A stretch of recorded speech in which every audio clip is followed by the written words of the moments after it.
Hi, everybody. Just going to wait for a few more people to roll on in.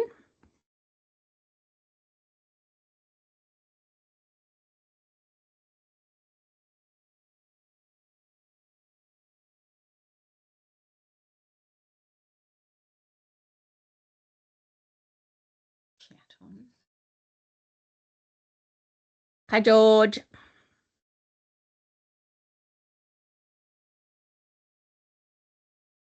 So I think we had 22 registered. We've got 13 people. Deb? Excellent. So we might get started with the introductions. Hi, everyone. For those who don't know me, I am Angela Jones, Senior Lecturer at ECU in Access and Equity, long-time enabling academic and one of the NAEEA executive, and I host the NAEEA webinars. So thank you all for coming today. We're very grateful that we have Deb and Michael from the NAEEA Math SIG to present a little bit about what they're doing.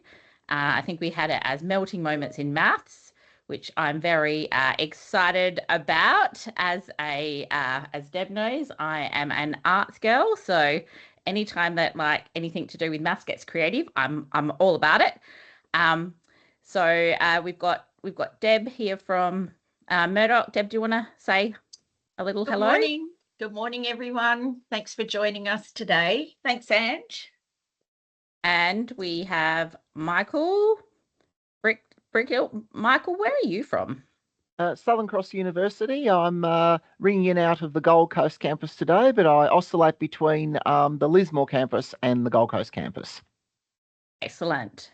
And so Deb's going to be leading the presentation today. Michael might chuck a few comments here and there, and then we'll leave our questions till the end. So there'll be time for questions at the end. Deb, if you just want to click through to the acknowledgement of country. Certainly. I'm meeting with you today from on Wajak Noongar Budja. It's a beautiful day here. The sun is out. It's a perfect day for sharing some knowledge with our fellow NAEEA members. And I acknowledge that this land has always been a place for sharing of education and pay my respects to elders past, present and emerging, and recognise that these countries that we all meet on today have never been ceded. I shall shut up now and pass the mic over to Deb, and looking forward to it. Thanks, Ange. Well, good morning, everyone. Thanks for joining us today. I'm going to lead this session today because Michael's just flown back in from a fabulous vacation and is just getting his feet on the ground. But the work that I'll present today is ostensibly the work that we have been doing in the Math SIG. So just background, the Math SIG was created just this year. It's one of the newer special interest groups for NAEEA, and we have managed to spruik some very interesting discussions and some great projects that we hope to share with you today. And we'll just run through what we've been doing and hopefully start from there. So the group started by considering where we're at mathematically with our students. And what we are seeing, of course, is when we're talking about our high school students coming up into undergrad, we're seeing a decline in mathematical efficacy and performance. And the OECD is reporting that this is a fairly standard global trend, that reading and literacy and numeracy are declining as time is going on since 2018, which was the last round of PISA before this 2022 data was collected. And you can see that in the graph on the right, Australia is sitting fairly median. We are not the worst performing country in math, but we are certainly not the best either. We are sitting kind of right in the average, and we are looking at some of the practices of the other countries that are performing better, to see what it is that they're doing in math that perhaps we're not doing. And you can see that the proficiency of students, Michael and I were just discussing before this meeting that schools are encouraging students to take lower mathematics for higher scores so that their school scores are not affected. And that is something that is a little bit concerning because the level overall is becoming pretty low. So what are we seeing when students come in with math problems? We all know about math anxiety, and we're doing research around math anxiety fairly heavily in terms of trying to mitigate it. But there's also other types of math issues that are coming to the forefront. And some of these are things that we maybe know about incidentally, that we've maybe thought about differently, but we haven't really thought about them as educational problems that we need to come up with strategies for. And when we look at arithmophobia, it is treating it as though it is a disease. It is actually a condition that they see physical manifestations of health issues and also treatment, that CBT is proving to be this best form of cognitive therapy moving ahead and to mitigate the problems. So interestingly, maybe thinking about math anxiety and math phobias as an actual disability or a disease or an actual manifestation is going to help us to come up with some ideas. And of course, we see those symptoms, especially feeling breathless and feeling, heart palpitations or sweaty or feeling really nervous. Those are the things that we can see with our math anxious students. But interesting to think that it may be driven by fear, which of course is a whole nother thing to sort out.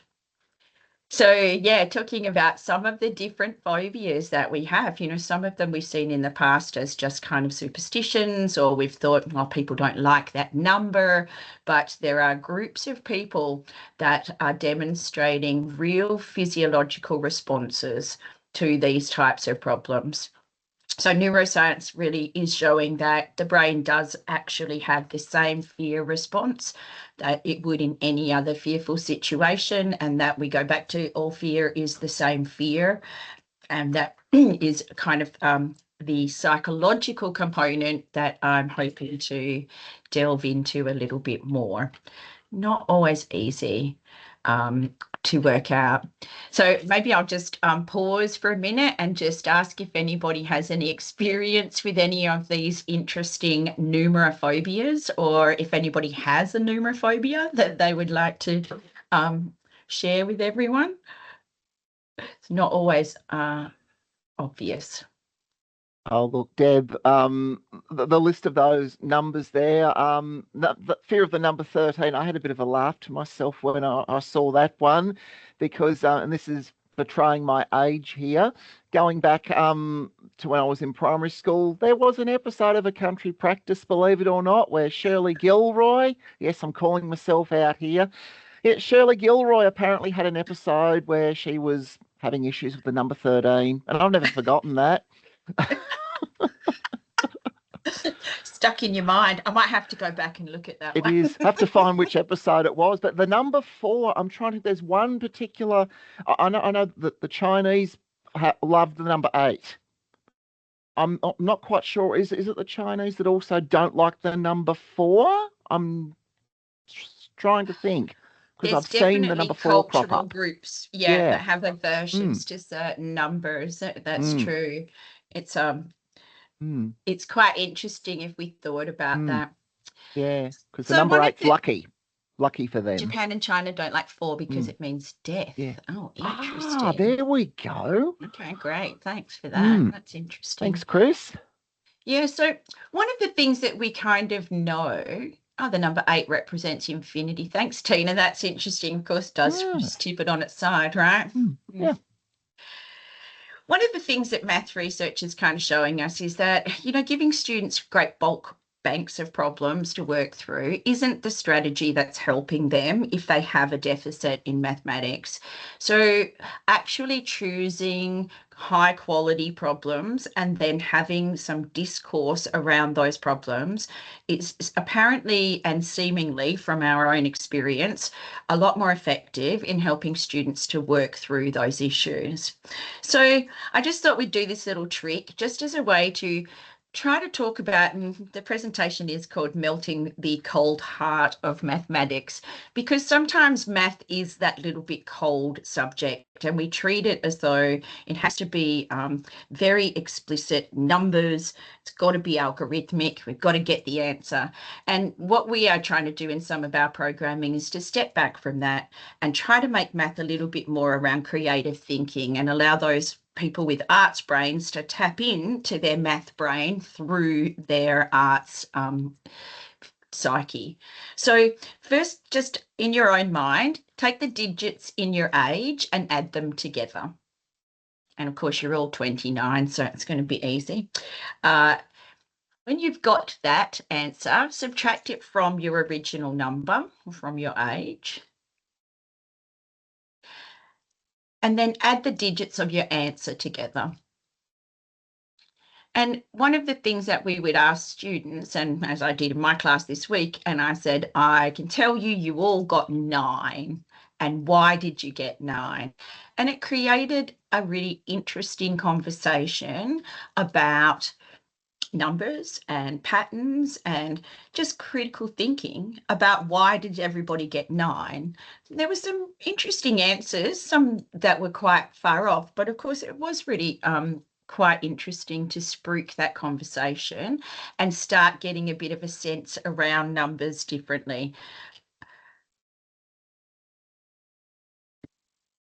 So what does this mean for us in enabling math? Well, declining literacy and numeracy rates, we are well aware that we are trying to combat that. We can all see that in our own units and with students choosing less mathematically based units. I know at Murdoch, I've looked at the College of Math and Stats, and we have got an all-time low representation of students entering into that degree. We know that math anxiety is about avoiding math and it's about not enjoying it. And it often comes from that lack of self-efficacy. So we're really interested in problem solving, creativity, critical thinking around math, and applications of math learning. We know that we can change people's negative math performance. We know that we can help students overcome mathematical anxiety. So how and are we all doing it the same way? And is that explicit in our curriculum design? Are we explicitly addressing those social domains that we need to in order to affect that change? And we know that in order to make it happen, we do have to attend to the affective domain and the cognitive domain. It's not enough just to push the math and try to get you to keep practicing until you get it right. We have to change the mindset that goes with the math. What does math anxiety actually look like in a student? Well, it looks like being overwhelmed. And this is where often our strategies for mitigation aren't quite matching up with the problem itself. So we know that the students are overwhelmed and that they can't quite get the processes to work for them. But often we give them more problems or more websites to look at or more resources, and that inherently, I guess, is adding to that sense of overwhelmed. It's not really helping them to kind of get down to where they need to find the entrance point. The overall consequence, students not choosing math in school, not choosing math in uni, and not choosing career pathways that they think involve mathematics. However, I will say I cannot have any more students tell me that they don't need mathematics because they're going to do primary teaching, which seems to be a common. Someone told me the other day they were going to be a journalist because that doesn't have any math in it. Sorry, I accidentally misnomered Michael in my slide here. My Q's and C's were going rampant the other day. So Michael is indeed from SCU. So the NAEEA Math SIG, we've got 21 members. It's really active. People are really interested in maths and what we're going to do about having interventions for change. We did just start this year, so we have been pretty active for a new group. We've met quite a lot of times during the month in order to spruik our new side projects and go ahead with our NAEEA seed grant that we're looking at. We are a diverse group. We have people delivering Cert 4s and we have people delivering up to diplomas. So even within our enabling space, we have a very broad categorized set of mathematical literacies to talk about. And Michael and I are co-convening the group. We figure we can split it across Australia. That way gives us all the perspectives. So the group itself has been working on a few projects all at one time. We've got a seed grant from NAEEA for this year for the Unifying Mathematics project. And that's going to look to build on the benchmarking project from NAEEA to talk specifically about alignment of mathematical practices, programming and assessments to see if we are indeed aligning. Are we measuring the same things and are we looking for the same outcomes in our students for mathematical efficacy? We're working on a chapter for this STEM group, Margins to the Mainstream, Overcoming Barriers in Enabling Maths. And we're putting some of these ideas down in our writing. We've got an active group of 6 people who are working on that chapter. With Joe Lisiandro and myself, we've got our Math Anxiety and Avoidance research project that we've presented at NAEEA, and we will be continuing to collect data on that this year. Final collection is happening this semester, and then we will be able to finish up that project and present our findings. And of course, we wouldn't be alive and doing math if we weren't talking about AI and how AI is going to affect mathematics in particular. We know it's affecting all parts of assessments at uni, but how is it affecting mathematics in particular, especially when we have a lot of algorithmic type testing, like quizzes or exams, that students are able to use technology to be able to get their answers. The project itself that NAEEA's working on, or that we're working on under NAEEA's seed grant, Unifying Maths, we were looking at collecting data around 5 areas that we identified that would be important for us or that would be possible for us to measure and benchmark with each other. So we're looking at how our math programs are structured and what is the pedagogical foundation of that program. Is there an explicit social emotive component in there? Is there an effective assessment method for evaluating competencies? And what is that method? How are we integrating maths with these wellbeing initiatives? So when we're talking about wanting students to focus on these initiatives that are emotional realm, how are we actually putting that in play, not just giving lip service to it? What are the strategies for our high-performing students? How are we going to counterbalance the increasing range of mathematical outcomes that we have, where students are highly effective at maths and some kids are at a grade 4 level? And we've got a very large spread of skill. And in a lot of programs that we looked at, across a lot of universities, they use the terminology real mathematics learning. And we are interested in conceptualizing what does that mean? What does real mathematics learning mean in 2025 and beyond? And how is that going to look different in a program or at the institution even? One of the things that I've read around recently in assessment that I thought was interesting is that in maths, we're often interested in assessing what students don't know. And I thought that was a very important component of rethinking our assessments, because that is a big part of math quiz and that kind of algorithmic testing. So we're trying to identify those areas that weren't understood well. But I think if we can reconceptualize and focus on what do students know and what do they understand and how does that relate to what we've been teaching, I think we might be getting a little bit closer to understanding how to move forward. So some of the things that we've been talking about in our Math SIG that have spruiked some research, some people are doing some independent research and bringing it back to the group. What is the answer for AI use when we are actually having less exams? So most of us are having less exams. What is an assessment going to look like in the future without an exam? How are we going to help students to remain confident, and how do we help assess that confidence? So recently there's been suggestions that students are suffering more, I should say, from the Dunning-Kruger effect, in that they are less capable of assessing their own capability.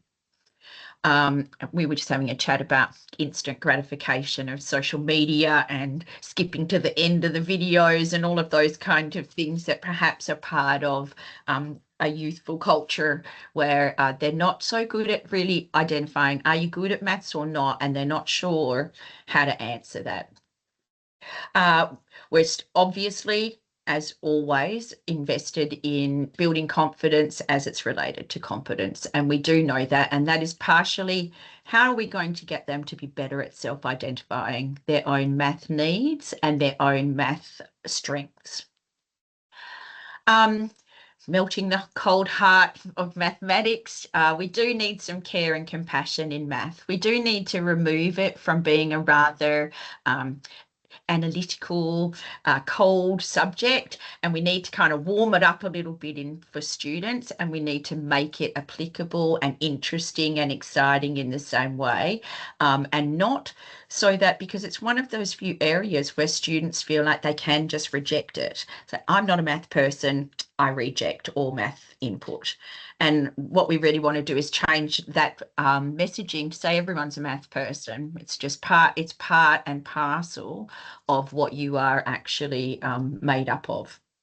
So there is a question around whether prerequisites would be helpful to bring the standard back up. But as we look at the global picture of math decline, I'm not sure that's the most realistic step forward, because that's just trying to reconstitute an old system.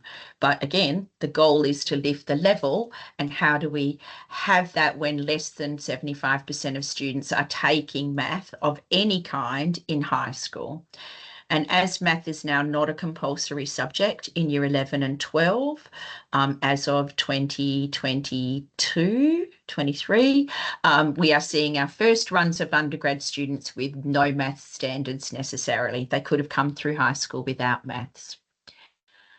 We're seeing that there's a bit of a deficit in the areas for teachers of mathematics, that confidence and competence of math teachers is also a risky area in teaching these students. We seem to have some deficits of skills, and perhaps one of the things we've been discussing is an upskilling of math teachers, and how do we support math teaching at lower levels to lift that to a more appropriate place, knowing that they often have those age-old systems of algorithmic thinking. I give you the test, I give you 100 examples, you know, that's how we're going to learn this concept. The other component of interest that we've been looking at is how culture affects mathematical performance. There's some interesting data showing that girls from the Middle East are outperforming everybody in the world mathematically, and that's of some interest to us of why some cultural groups do better with mathematics and why some do not. And there's definitively a broader cultural investment in math from other cultures. So it appears from observations that as a culture, we don't invest very heavily in our children having to do maths and really pushing them forward and saying, this is important, you really have to do it. And maybe some of that is parental competence in mathematics also. If you don't feel confident in helping your child, maybe you kind of say, don't worry about it, it won't matter if we're doing maths or not. So when we're talking about that algorithmic thinking, we've often set up problems and we have a formula or we have some kind of question and we're asking, what is the circumference of a circle if the diameter is 15 centimeters? And then is often very cold for students and very memorized. So if they memorize the formula and they memorize the steps, then they have a structure and they have a way to engage with the problem. But for most of it, it's not meaningful. It doesn't necessarily build any understanding of the concept. It builds the ability to get to the correct answer. So just in thinking about a concept like pi and how we might use that in our, we just throw that into a lot of problems that you might have. We're discussing in the group that we need to step back and we need to extend this from the most basic principle to a higher level so that we can really help students in that range tap into where is appropriate for their understanding. So some students will not get past the formula and they won't care to memorize more or they won't want to understand more deeply. And some students will want to understand more deeply. And how do we get pi? What is pi as a fraction? How does it represent as a fraction? Well, we've just done fractions a while ago. Let's talk about the relationship with that. Let's talk about the relationship to angles. Let's talk about how pi is constructed. What does it mean? And then perhaps the applications. Who's got a job where we might be able to use this in our concepts, and when would that be? Are you a plumber? Have you measured a pipe recently? Have you had to work out how big the pipe was? Well, here's your problem. So just actually bringing those realistic concepts, and some of that is time, and I think that we are all feeling very under pressure as our teachers to get through the curriculum, that we've got a set number of concepts that we need to actually get through. And then we don't actually have enough time to kind of have this luxury of exploration. And that is more what students would find interesting, and also generating the problem solving and critical thinking around math that we're kind of missing at the moment. So we might introduce something like the Fibonacci sequence, and we might talk about that as related to biology. We might say, you know, and as a biological reproductive model, we could use the Fibonacci sequence to demonstrate the exponential growth. We do a bit of an investigation. So instead of just telling them the sequence, we might actually discuss, you know, what is the relationship between the numbers? What is the ratio between them? What is happening in this pattern? Let's draw the pattern. And on the left here, you'll see this is the Fibonacci sequence drawn as an artistic representation of this pattern. And then we might extend to something like Pascal's triangle and talk more for those students that want a bit of an extension and want to get pushed up a bit. And of course, if we want to make it more open-ended and have more of a proof and more of a, you know, a bit of an exciting discussion about it, then we might use the problem where here's the first two terms of the Fibonacci sequence, X and Y. What would the fourth term of this sequence look like? And then we're deriving that algebraic formula rather than just saying, here's the formula for the Fibonacci sequence. Remember it, you know, it's always going to be there. Really actually pushing that creative thinking and more proofs. right? Oh, the Tool song. Oh, I might have to look that up, Chris. I do love a good Fibonacci in a song. So this is the formula as we see it, and we're talking about how do we get there, and then the proof on the right is extending for the 7th term of the Fibonacci sequence and asking them, how do you draw this? And this is a student's proof of, this is how I represent that question when I want to draw it out. And most of you know that I give my students whiteboards, individual whiteboards, and I'm a big believer in tapping into the crossover between art and science and math. And if you want to draw your math, great, even better, right? It's going to show me that you really understand what you're actually trying to show in terms of the proof. And again, we just don't have enough time to often feel like we've got the luxury of a little bit of problem solving and a little bit of a spruik or a bit of fun, or, you know, very sensitive to the fact that we have to keep things moving. So what does this mean for all of us in the future of math?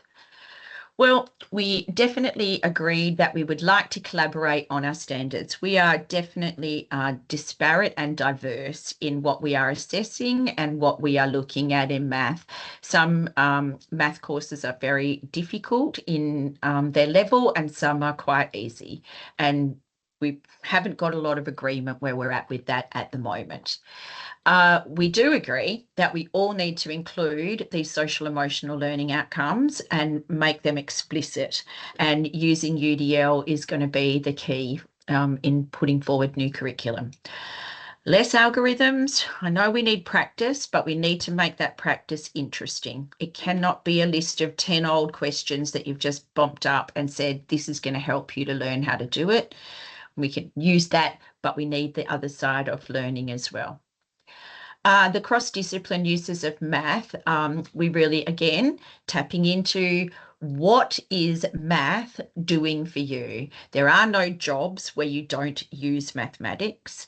So let's talk about where and how it's used. And for some students who want to argue that point with me, I'll tell them if they had to get up with their alarm clock today and get to their job, then they did use math, whether they wanted to or not. So most of them are resistant. I think we have to be realistic. We can't meet the deficits of math at the moment, especially when students come to us without mathematics in year 11 and 12. We've got students that really competence is about a year 5 level. And then if they haven't pushed up at all in high school, that's kind of where they're coming to us with that understanding, but having tried harder maths and not succeeding. So there is a really big need for us to think realistically about what we can achieve in this space. What is it that we really need to teach? What is the important part? And how do we choose that? And working with high schools is giving us insight into what's happening with these students and how they come to us. And of course, math teaching at high school hasn't changed for 150 years. So it's not hard to know what's happening there, because we've all been part of that same system and it hasn't changed. And how are we going to collaborate to make this better? You know, I don't think any one person or institution can change this on their own, or organisation. I think we do need to work together across multiple agencies. So what are we doing? Revising our practices and our curriculum in enabling. We are all looking at that. Like I said, we have got representatives from every state, so it's a really great representation for us to be able to look at what's happening in mathematics. What kind of redesign will we be talking about when we are looking at assessment? And of course, we're heavily invested in how to combat AI and how to not allow students to cognitively offload into artificial intelligence, particularly in math, where it's easy for them to punch in the numbers and make all of the offload into the tech. What's truly worth learning? What do we want students to actually know in maths? What does it mean to be numerate? What is that going to be? And I think perhaps it might be individualised depending on what you want to do in your life, rather than generic. Is there inclusion of foundational math topics that are superfluous, or are they all essential? Can we agree on which topics are essential? Some units look at trigonometry, some units look at algebra, some units don't do geometry, some units don't do probability.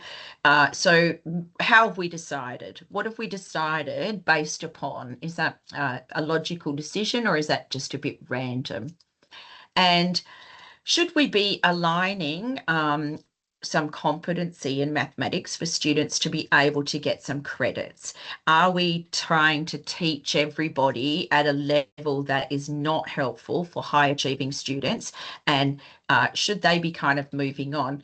And knowing that, I am really mindful that I never want to put us in a place where we've taken all the great math students out of a math class and then we're just going to try to battle through with everyone else who actually is struggling for strategies, because we know that isn't really that helpful. So I wouldn't, it would be remiss if we didn't talk briefly about AI and Cogniti. These are strategies. I mean, AI is very, very heavily affecting mathematics and is going to, just like the calculator did at one point. We are kind of back there again, working it out. There are good things coming from AI and some other things that are concerning. So we've got the ability, AI can help us to make plans for individual students, and that's actually probably quite a helpful strategy that a lot of schools are using. It does provide another set of data that we can look at and talk about student assessment and competence. And it has the ability to build in some reflective tasks on how students feel. Some of the AI agents that are being used in math are recording students' emotional state while they're completing the math activity, so that that data is kind of very correlatory. Most of us who are using AI actively in math are using Cogniti, developed at the University of Sydney. Cogniti is a special type of AI in that it's designed not to give you the explicit answer.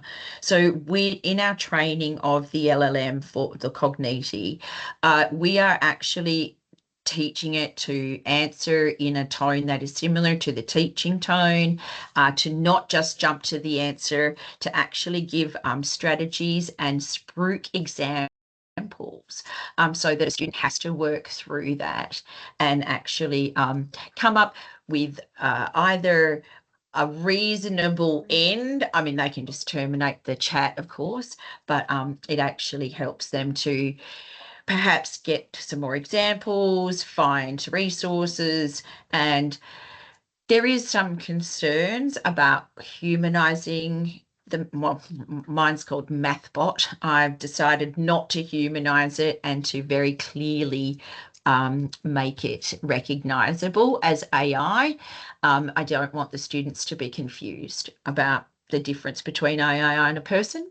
So Cogniti is there, it's available, it's embedded on the LMS. Students use it pretty responsibly. I have to, most of the time they've used it responsibly, but what it doesn't show me is those students that avoided Cogniti, if they've gone straight over to Google and jumped on just to get the answer. So I wasn't quite sure there.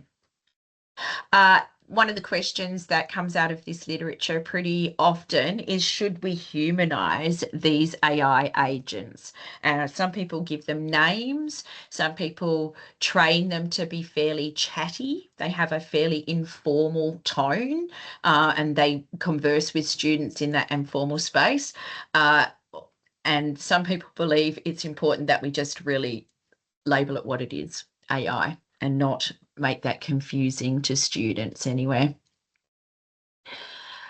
And that being said, that is all I have for you.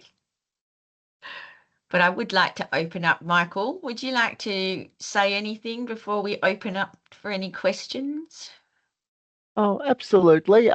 Just recent news in the last couple of days on the front of where things are heading mathematically. Some of you might have seen Swinburne University of Technology have done a study looking at what's happening on the ground year 11 and 12, and they're basically saying that the pipeline of prospective STEM graduates and STEM professionals is at the point of being compromised now, with a lot of our high schools now encouraging students to steer away from taking the higher level maths and going to those lower levels, be it intermediate or general. And I think the proportion of students taking the highest level maths of all, I think it's down in the single digits now, Deb, off the top of my head. I think 8% or 9%.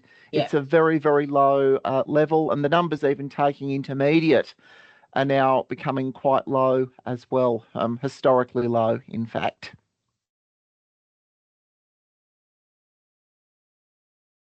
Yeah, the stats are not really great. Thanks, Con.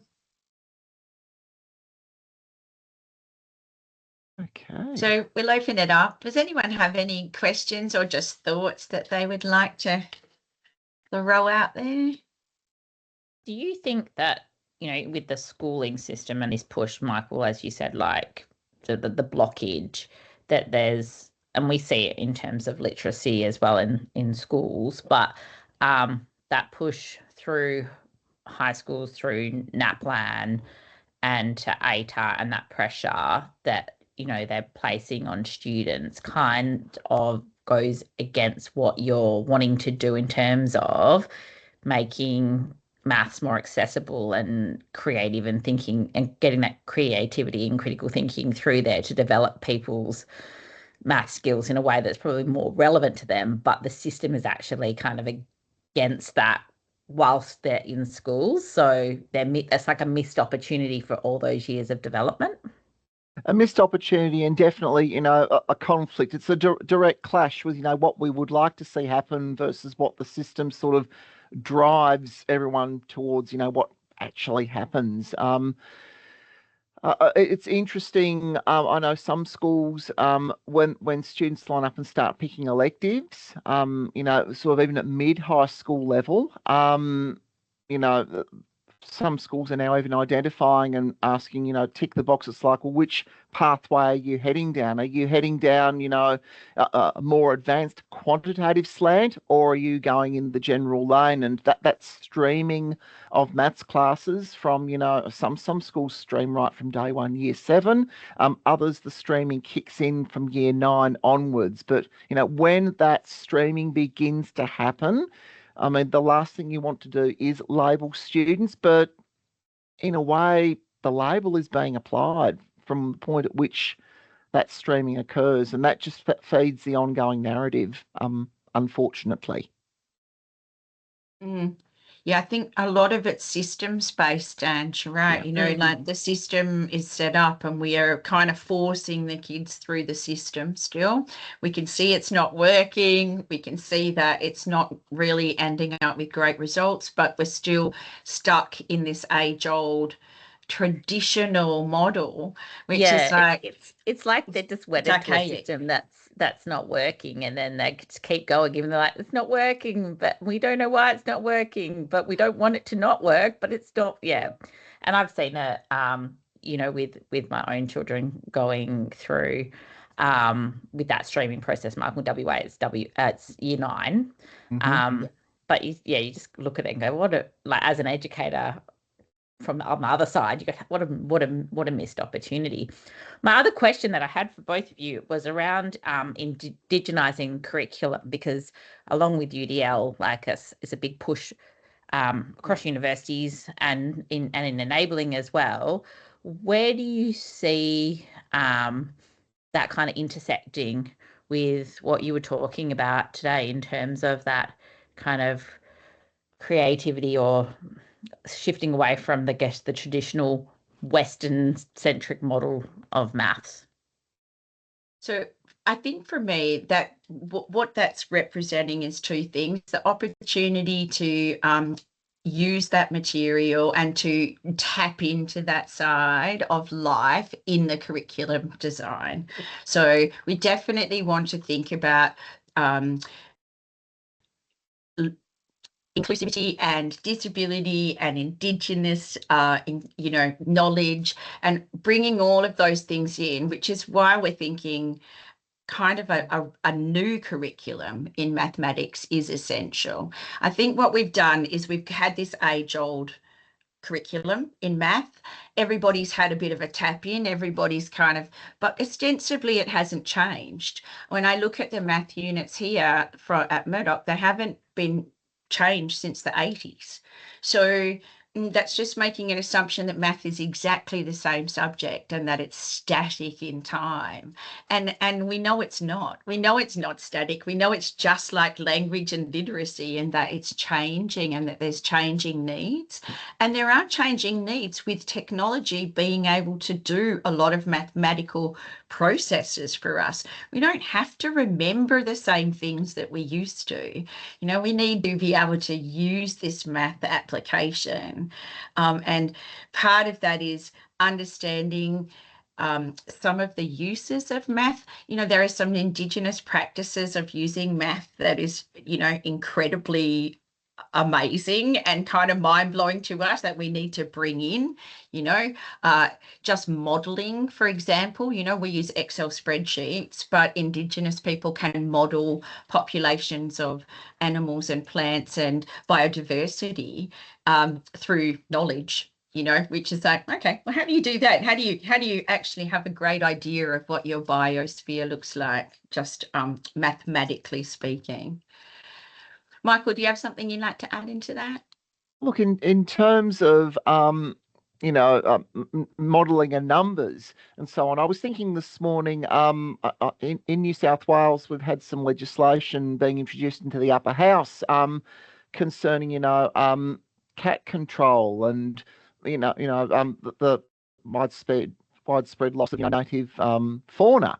And all of these numbers were being thrown around, about estimating, well, just how many millions of these native animals are indeed meeting an unfortunate end. And I could see there's one slant that the conversation, it didn't go where I would have hoped to have gone. They were throwing all of these, random large numbers out. And my curiosity was, well, it's all very well to throw these large numbers out, but where exactly are these estimates coming from?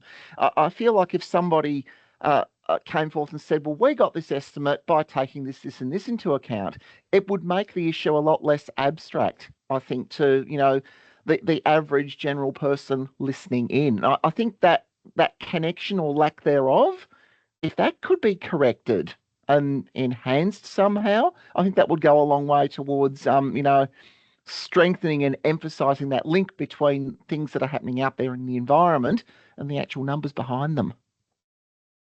Yeah, I totally agree with that. It comes back to thinking a little bit about literacy and numeracy as being not so disparate too. I think, we want to see a connection that's real between literacy and numeracy, and numeracy as a language, as another way to express yourself, as another way to communicate, as another way to actually add depth to words. And I think in the traditional modeling, we've just pulled them apart and said, you got this math brain and you got this English brain, and they don't touch each other, but it's like, well, they do, because math is just another language. And I guess part of what I'm interested in looking at too is people who haven't are from a different culture, when they learn math, is it easier to learn math because they are often already proficient at multiple languages? So they've already learned English as a second language, and then they demonstrate a really high level in math. So is acquisition of language an indicator of math proficiency? Could we say people who know more languages have the potentiality to be better at mathematics? And yeah, that's just it's a paradigm shift when you're thinking about that, isn't it? Like thinking about maths as a language. If we started to view it that way, well, maybe people would see or feel when they don't get it that they just haven't got, and it's growth mindset as well, like that they're just not there yet because they haven't developed that part. Like if you're learning a new language and you trip over words or grammar or whatever. You don't kind of well, I think you might not beat yourself up as much about it, but because it's like maths and it's there when it's abstracted out of language, then it's exactly. We have never Yeah. said to a child, you're not a reader. You're not a reader person. You know, we never say just because you're not reading when you're 6, we don't go, oh, well, that's very sad for you. You're not ever going to be good at reading. But we do have those definitive points with math. We've decided, you know, you're either good at it or you're not. And that's really different than all the other learning areas, because why can we learn everything else but not math? That doesn't make any sense. So part of just thinking about it as language, some of my discussion with our group is there a phonics of maths? Is there a building blocks to teach maths in the same way we teach kids to read, and we teach them rather logically in our mind how to get there, and everybody gets there? Are we doing that in maths, or can we think about doing that in maths, I guess? You've got a question, or Camilla's got her hand up there. And just put a question. I have been teaching maths from a second language pedagogical framework for 16 years. Wow, that's amazing, Camilla. Do you want to share more?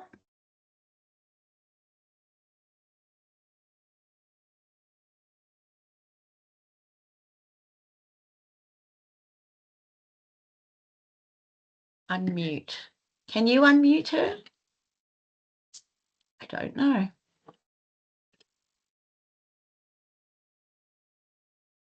Can you do that, Ange? I can talk now. Hi, everyone. Thank you. Great. Hi, Camilla. Hi, hi, everyone. I'm from JCU up in Townsville in North Queensland. Thank you so much for this chat, because we're doing some curriculum rewriting at the moment for maths. And your point about treating maths as a second language, I think, is really important. So background, former secondary teacher, and I'm a trained German and English as a second language teacher, but I did some maths at uni, and they were like, bang, you know how it is in high schools, you can go teach some senior maths. So I was thrown in the deep end, and I've been teaching maths both now at secondary school and in my tertiary teaching from that kind of framework. And I tell you what, when you kind of explain to the students, particularly, you know, in our sort of area with older students in particular, when you start to sort of explain to them, hey, this is a second language, you know, like it kind of changes their mindset a little bit about it. And along, of course, with all the wellbeing approach as well. And I've just found over the years that it has broken down a bit of a barrier. It's taken some of that more, I guess, that coldness of just it purely being an arithmetic kind of subject. And it's shown students that it's sort of beyond that. And I think it's certainly worth, like, I'm just doing it off my own sort of, you know, style for 16 years. I haven't, and observations and everything. And I think it's definitely worth exploring, because I've just noticed over the years that when I've taken that approach, it's really helped, particularly those students who have a lot of barriers, anxiety, etc., towards maths, and in our tertiary space, where they've come in with so much anxiety because, you know, maths at school has completely, you know, torn them apart in some instances. So I just wanted to put that out there, that I've tried and tested it. I've got no research to back up what I'm saying, but I've only got, you know, what I've experienced over the years and what I've seen from students. And it's certainly worth, I think, you know, putting down on paper somewhere, that's for sure. Thank you. Thanks, Camilla. That is so heartening to hear that maybe we might be onto the right track there in our thinking, at least. That's great. Anyone else like to say anything? Or tell us about your amazing math abilities? Look, I do think that, you know, generally we are all on the same page in terms of, you know, needing to think about math differently. We want reform. I think when we look at it historically, it's funny to think so much curriculum hasn't changed. It's just the same math program that it was 50 years ago, because evidently math doesn't change in the world. And just the construct of that is so false, right? It's a false narrative. Math is just as fluid as literacy, and we need to change with the times. And some of that is, that's probably why students don't feel attached to it. It just doesn't feel relevant sometimes to them when they look at the old, you know, kind of, you know, standard curriculums and say, I just don't know like how I would even use this. And the applications of that are quite challenging. Thanks, Glyn. Totally agree that when we're talking about indigenizing in particular, thinking about different ways that we actually solve these problems, really like strategies that are different. Hi, Peter. Hi. So it took me a little while to work out, because I'm not a Teams person, where everything was. Agreeing to with Camilla in that when I first started at the uni, I was in the New Step program. So I used to teach maths, but also I was in the part of the English group as well. So I used to teach English as well. And they used to stun a lot of my students that I could be possibly in both camps, because they kind of, that concept of you're one or the other. And so even that little thing there, so if even sometimes that concept of the second language thing as well is, if we do, you know, I love English as well, which is, I know sometimes seems a bit weird if you're a maths person, but that concept of, yeah, you showing them that you also appreciate English and the reading side of things, but you're good at maths as well. So again, they make that link that it's not a one or the other scenario. And for me then, at that time when I was teaching in that program, it was really easy for me to make that, because they could see me doing both things. But I think as well, yeah, because our students think that we potentially don't read because we just do maths, or we don't like literature because we do maths. So again, if there's ways we need to, as Camilla must be doing, is getting them to see that concept of it is, you're not that one or the other scenario. And I often bring that up with my students too. It's not an either or. But yeah, so that's my bit there. I love it. Thank you. Absolutely. Yeah. I mean, they probably thought you had two brains, one science brain, one humanities brain, and one math brain. Interchangeable. Just used to swap them in and out. Love it. Anyone else like to say anything? Just on that note, Peter, one of the things that I love is the numbers show. There's a pilot for numbers. The FBI uses math model to hunt the killer. And my students love that. An application of a TV show using math. They actually have a real mathematician. It's actually a real process that happens at the FBI, so it wasn't just, you know, for TV, but and then they use that, and we talk about how math is applicable in criminology in that particular part. So, you know, really cross-discipline is the way to go.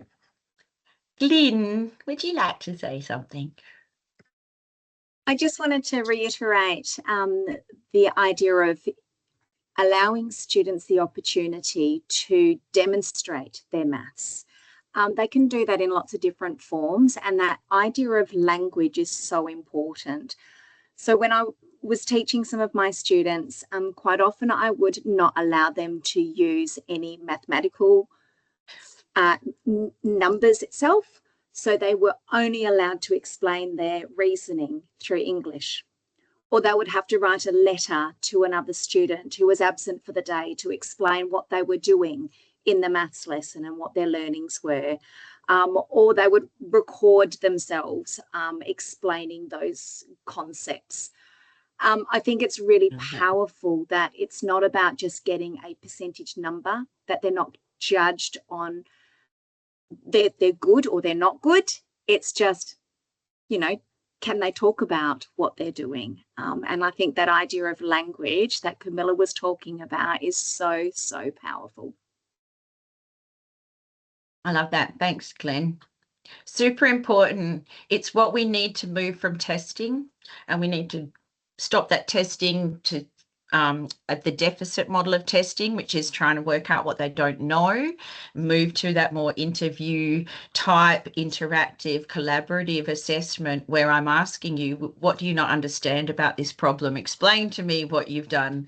Tell me what you do understand. So a real conceptual shift. Thanks, Deb. Thanks, I think everyone. it's generating some really good conversation, which I think it really does need to. I think, you know, being the creative genius that you are, for those of you who don't know Deb, because she is a total creative genius, I think being able to infuse that part of you and your knowledge into this space of maths is going to just be so great for future of students everywhere and us academics too. So thank you, and thank you, Michael. We're now on 11:30, so I'll wrap this up, but this will be up on the NAEEA website when time allows. Thanks, everybody, for coming, and we'll see you soon. Thanks, Ange. Bye. Thanks, everyone. Thanks, everyone.